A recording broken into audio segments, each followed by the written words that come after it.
right, welcome back. And in case you're just joining us, it's Monday's edition of the top flight television program, Monring.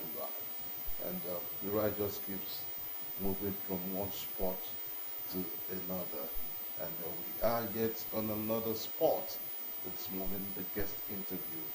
And joining me on our next conversation is one of Nigeria's versatile, a man who has transversed from one profession to another.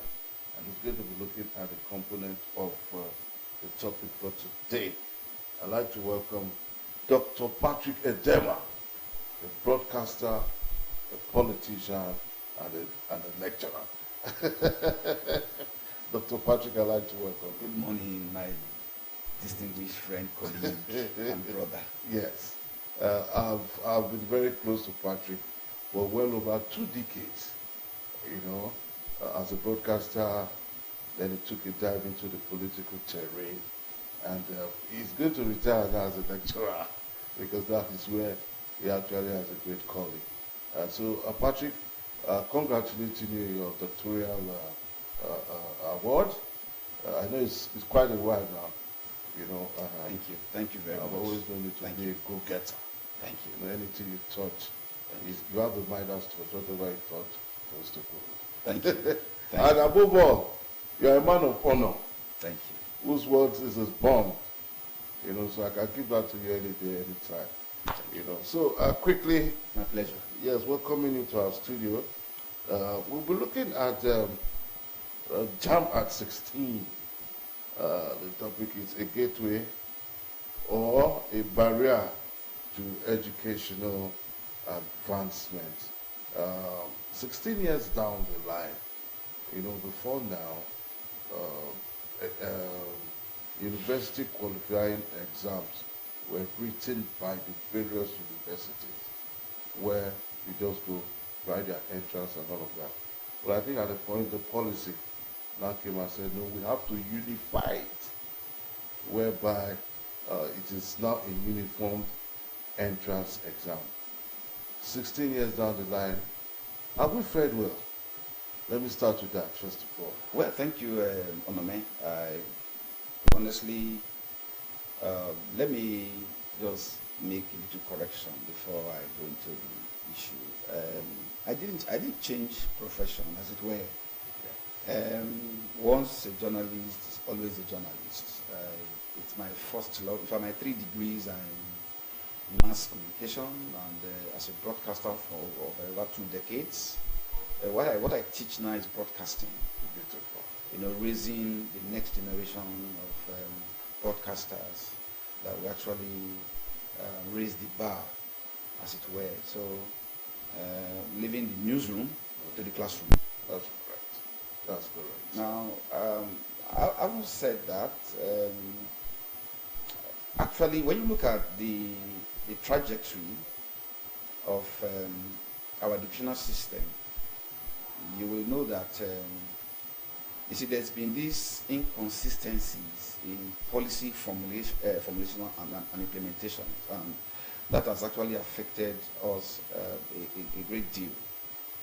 But reference to the unified tertiary examination being conducted to admit students into tertiary institutions in Nigeria, you will see that before now, all these different tertiary institutions customized exams that they conduct to admit the students. But the policymakers, they felt that some part of the country, was not actually being treated fairly, as it were. Don't forget, we have these so-called disadvantaged educational program, all that and all that. So all of these policies were actually, churned out to create a level playing ground for every Nigerian who is suitable, who is qualified to actually gain entry into any of the institution of his or her choice. So far, the controversies have trailed the policies, but not until there is a change of policy. That's the reality with us today. So far, I can say that it's neither here nor there, but it has also helped to kind of create some balance in the process of admitting students into tertiary institutions. But don't forget that despite the introduction of this UTME, universities are still at liberty to conduct their post-UTME exams. So, in other words, it does not actually take away the liberty, the autonomy, as it were, of these tertiary institutions to also set out or come out with their own guidelines by way of examinations, so that not everybody can just walk into the four walls and gain admission. So I think that's the way it has been, and until there is a reversal to the status quo, where tertiary institutions just were at liberty to just conduct. That's the reality on ground today. Okay, so a quick one to that, because I remember many years ago, before JAM came up with what they are doing now, with the new style of setting their exams. The booklet, all the questions were in a particular booklet, and we had centers where you see students coming out with 350 over 400. 300 over 400. And they witnessed a lot of malpractice at that point. Because, I don't want to mention a particular center, that I know so well, where they use as a center, and the students there are professionals studying various courses. So when the examination question comes there, they just tear it open. You are in English, you have to take, you are in biology.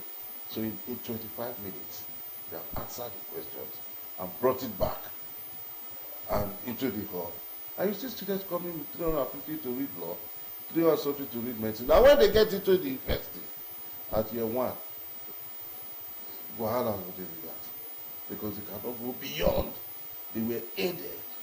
And that was why they now came out with this their new policy of, say, post-UTME exams. Yes, no, computerized. Or CBT. Yes, CBT. But that CBT is still a problem. Well, the world is gone digital for several years now. And you just pointed out something that in those days where people just walk into centers, they have mercenaries who do all of this stuff and all that. But today, the game is changing with the introduction of the CBT, where we can be on the same row, but we are answering different questions. Yeah. Maybe even different papers, as it were. So you don't know what I'm doing, you don't know what I'm doing, I don't know what you're doing. So it has helped a great deal. But nevertheless, even though we have transited into the CBT, like WAEC now, I think they're saying that from next session also, they are introducing CBT into WAEC and NECO, so you don't need to, all this paper and all that will become a thing of the past. But it has not stopped, fraud in the system. Today, with artificial intelligence, AIs, and other, technologies, we have a situation where they now do what we call finger blending and even image blending. And what does that mean? The finger blending is such a way that, your fingerprint is unique to the individual. Yeah. But today with technology, they're not trying to simulate using high-tech, devices to simulate your fingerprint, and mine will look like yours. So when you go to for a bio and you want to fingerprint, you want to thumbprint, as it were, it's simulated, and it takes a lot of intelligence to actually detect that this is what has happened. So and that's what is happening today. In fact, there are some candidates who were caught. You do this finger blending, and then image blending. We just clone your picture. Use mine and use us. We simulate them, and using AI, it becomes I look like you. So you go to the hall to write the exams. You're wearing my picture, whereas you are not me. That's image blending. Yes. So it has actually not stopped. The CBT introduction has actually not stopped, but rather it has moved from the normal mercenaries who are now coming now using paper and now using technology to impersonate, going to the hall and write for their those who hired them. But nevertheless, you made a very striking statement that you may have scored 400 over 400 in JAM, but when you get to the university, it's a different ballgame. Right. And then when you get there, you cannot even justify your higher score in JAM. Now, look at it this way. There are cases, I'm trying to remember one or two instances.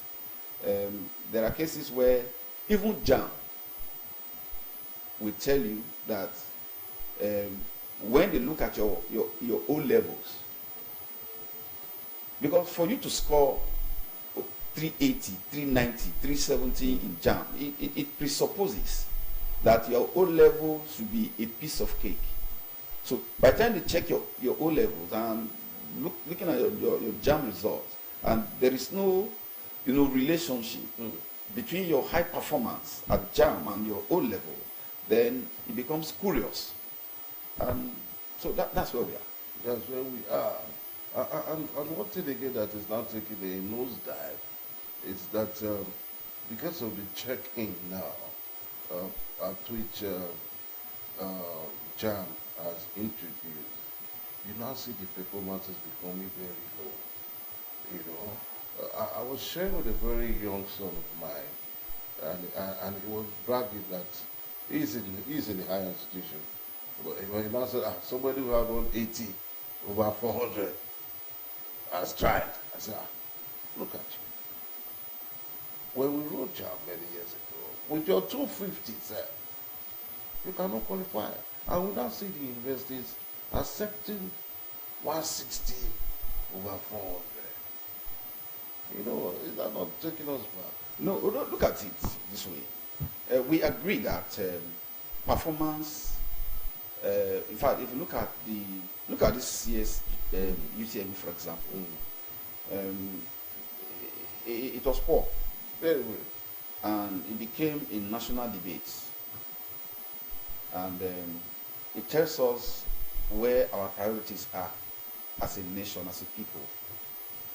Where you see the young was Gen Zs as it were, and then you ask them who their role models are, and they begin to mention some figures, controversial figures, probably because they have made so much money, and then they went to politics, where ordinarily they shouldn't be role models.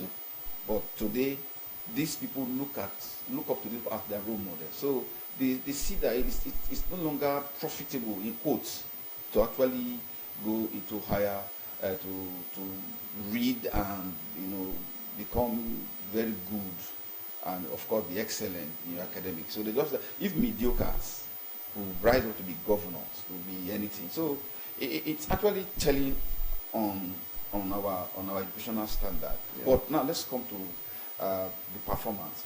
Now, if universities are admitting with 150, like this year now, JAM put it at 150. They actually came up with 160 because of the poor performance. Mm-hmm. Look at the average performance and came up with that, average, and said, okay, this is the benchmark. But at the JAM policy meeting in Abuja, the vice chancellors of universities voted whether they should retain the 160 initially, suggested by JAM. But from amongst committee of vice chancellors, they, agree that okay, let it bring it to 150, so that more Nigerians, more students can be admitted. But even at that, some universities still peg their cutoff at 200. And the way it works is this: even though JAM has said 150, and if you are before any JAM policy meeting, all universities, all tertiary institutions are required to send to JAM the minimum admissible score for their own institutions. And now, once you send that to JAM, and JAM says it is 150 as it has said this year now, but if you send 200 to JAM, you can't admit anybody scoring 199. You must, that 200 and above is to be a benchmark. So that the set 150 is not sufficient. It's not a guarantee that you will gain admission, because universities have already set their benchmark, and except those who set their benchmark below 150. But if you set your benchmark below 150, because JAM has said 150, you will up it to 150. But if it's above 150, you can't come less than what you have set to JAM. So it is still still maintaining some form of balance and standard, going by the internal quality assurance by the different tertiary institutions. Okay. So moving forward now, the UMTE as introduced by the various universities. Some people scale through and some don't. Why this multiplicity? Why should, after you said, okay, my cutoff is your cutoff is 150, and you still come and set up an exam again, and I don't make it? No, look at it this way. This year, JAM introduced a ranking model of candidates who scored, if you scored 300 and above, the ranking, which means that you are placed like 50 something. If you scored 200 plus, you are 500 something thousand by way of ranking. So it's not by your score. But what does that mean? Now you are likely to see candidates, particular departments, that probably the applicants are more than the quota given to that university. And then you have this one where people are tied on maybe the same score. Now, who are you going to admit? Who will you not admit? So one of the methods to actually now bring in the very best is to set this UTME, post UTME, and then you now select those with the higher, performance. You select from there. That's the philosophy behind it. Because the university cannot admit everybody because of the carrying capacity. So if, for example, take like mass comm, that is one of the highly sought courses in our. So when maybe they are going to admit maybe 100 or 150 for the session, and then over 500 or 1,000 applied to that particular department. How do you do that? So you must devise a method, come up with this post-UTME, set a benchmark, and then that's what happens. And also, we also have the man no man, mama madu phenomenon inside. Look at it. Even if you look at unity schools across Nigeria, they have these, that's what they call, I served as an ESCO member of the Federal Government College Warri, as PTA at the time. I just finished my tenure. I was the vice chairman. And for every admission circle, after the merit list, there are other criteria used to ensure that every part of this country is represented. So, but that's where the issue of, you use a phrase just now. But you see, that is just what we have as a country today. So, but the philosophy behind that is to ensure that everybody is brought on board, so that you can pursue your desire and your ambition.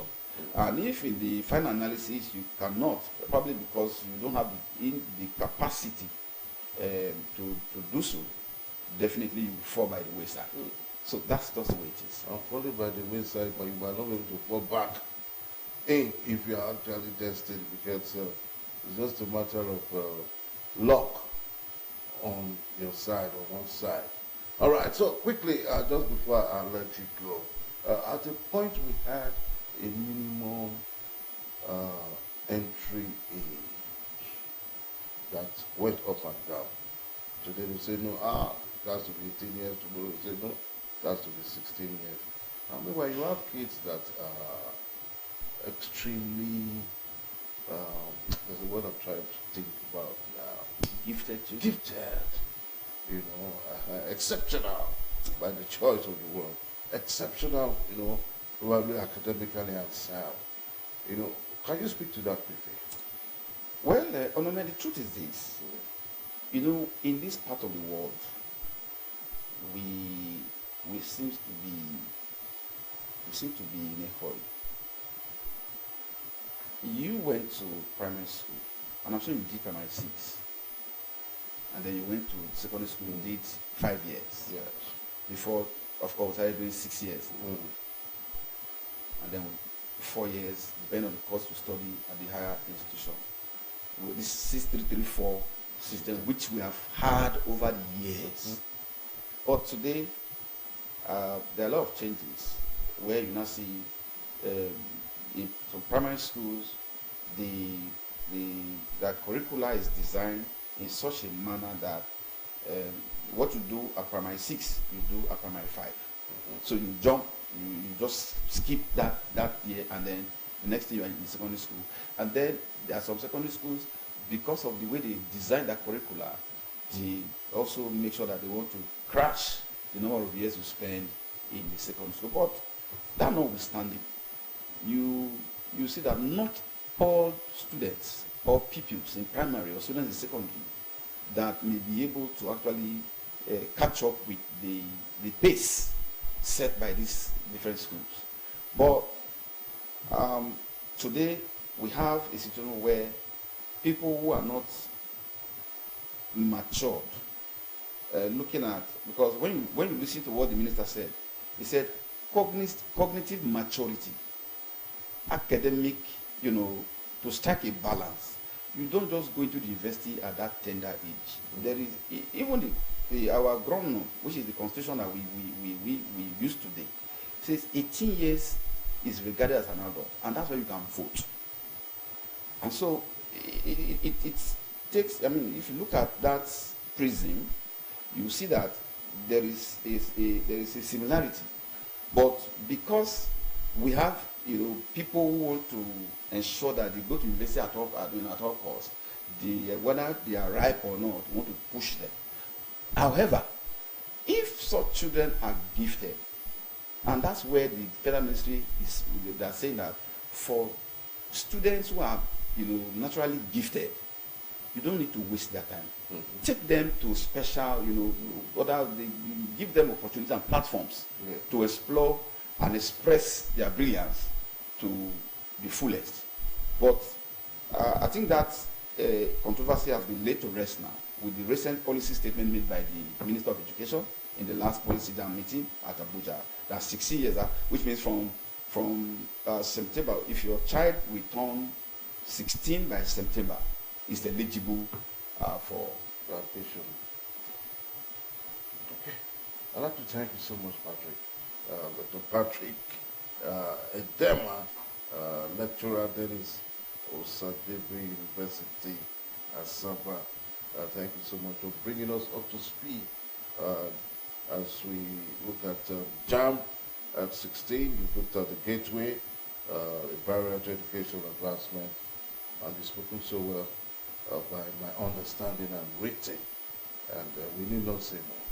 But I'd like to thank you, and we hope again, as usual, would invite you to also come and look beyond this jump at 16, because it was just thematic for us, and we felt that they're just in the right position to come and give us a wealth of knowledge by way of speaking to this conversation.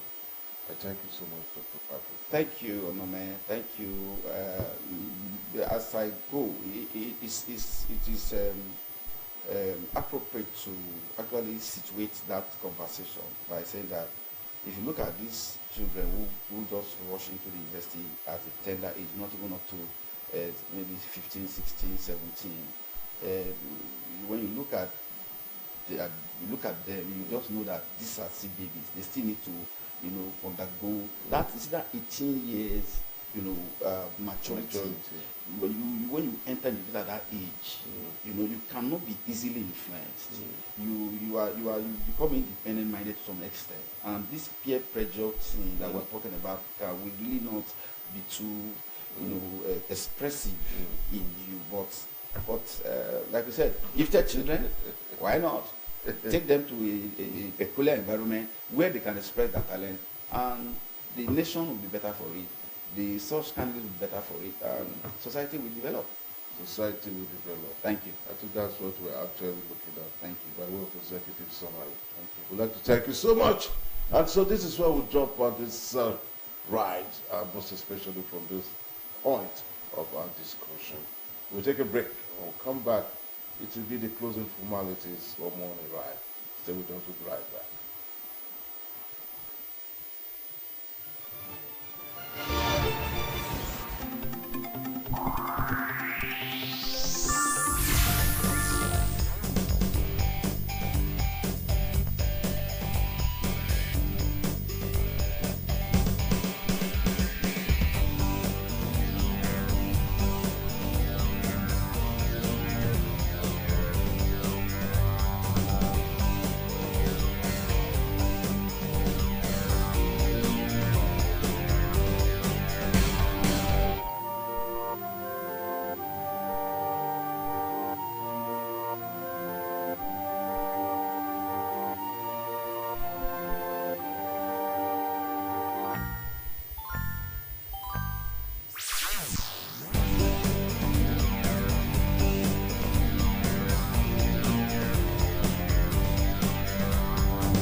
All right, I think I will finally thank you and you for all that have participated to making sure the ride is quite an exciting one. And so on behalf of EPOC Itaoluwa, the entire production crew, my name is Onome Tabo. See you again tomorrow bright and early on Morning Ride. I'm out.